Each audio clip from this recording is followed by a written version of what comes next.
Dokter,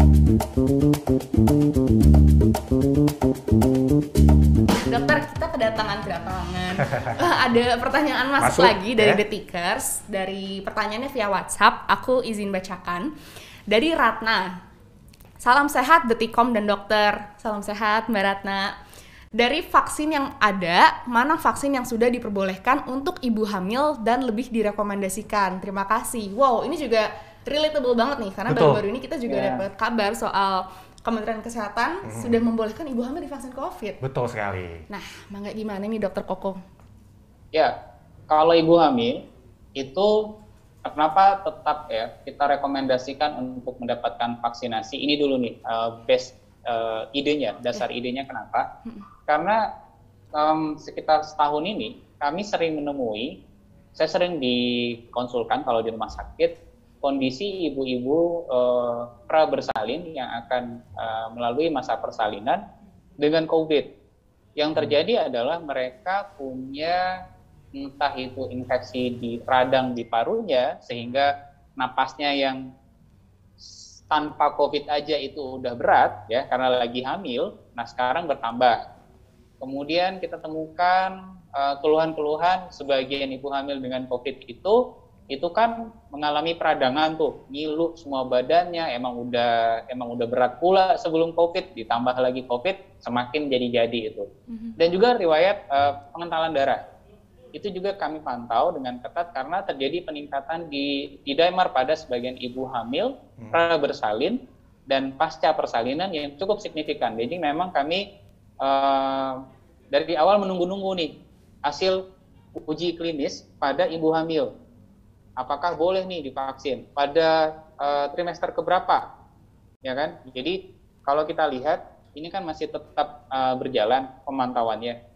Kita bersyukur bahwa akhirnya ibu hamil itu bisa menerima vaksin COVID.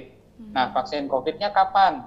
Biasanya sih kita itu akan lebih berhati-hati dan teman-teman di dokter spesialis kebidanan dan kandungan meminta agar tidak pada trimester awal. Jadi agak lebih ke trimester yang kedua dan trimester yang ketiga. Itu akan lebih aman dan lebih bermanfaat karena kekebalan dan antibodinya itu diharapkan bisa terjaga sekitar 3-6 bulan pasca vaksinasi. Kemudian vaksin yang mana? Lagi-lagi vaksin yang tersedia. Tapi kita tentu akan memantau lebih ketat karena ya memang kondisi ibu hamil mereka punya jabang bayi di dalam. Jadi ada 2 kehidupan yang harus dijaga pada satu waktu. Begitu. Untuk juga terkait vaksin untuk ibu hamil ini, Dok, apakah sama seperti komorbid, mereka harus dalam kontrol dokter dulu baru mereka boleh divaksin, atau boleh menghitung sendiri usia kehamilannya terus tinggal mendaftarkan diri sendiri, Dok? Enggak. Jadi ini akan perlu rekomendasi dari 2 dokter sekaligus, dari dokter kandungan dan kebidanan dan juga dari dokter penyakit dalam biasanya di rumah sakit sebelum vaksinasi. Yang tersedia buat ibu hamil sekarang kan adalah vaksin Sinovac, kemudian Pfizer baru datang ya, dan juga Moderna. Tiga jenis vaksin ini yang lazim diberikan saat ini untuk ibu hamil.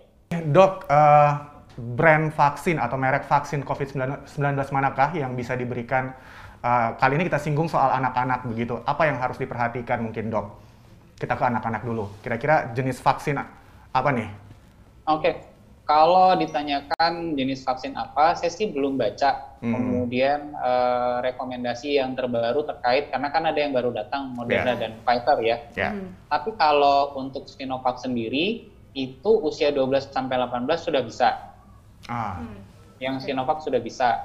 Kemudian lagi ada penelitian juga, saya belum baca hasil akhirnya seperti apa, yang akan rencana memberikan vaksin untuk usia 3-12. Apakah ini sudah keluar rekomendasinya, itu saya belum baca. Jujur saya belum baca rekomendasi terakhirnya. Tapi untuk anak memang nanti diharapkan jadi ada vaksin yang akan dikembangkan seperti Moderna dan Pfizer itu agak kencang penelitian untuk pemberian ke anak, itu satu. Terus yang kedua, cara pemberiannya pun dicari cara yang less invasif, yang tidak invasif. Sekarang kan rata-rata semua disuntik ya. Nah, di beberapa center itu ada pengembangan vaksin yang diteteskan. Jadi diharapkan mereka yang balita itu juga nanti akan lebih nyaman. Jadi tidak merasa, jadi ada dua, vaksinnya sama metode delivery-nya, pengantaran vaksinnya itu. Tapi dengan dua cara pengantaran vaksinnya itu tidak mengurangi efektivitas dari vaksin itu sendiri? Ini yang kita tunggu.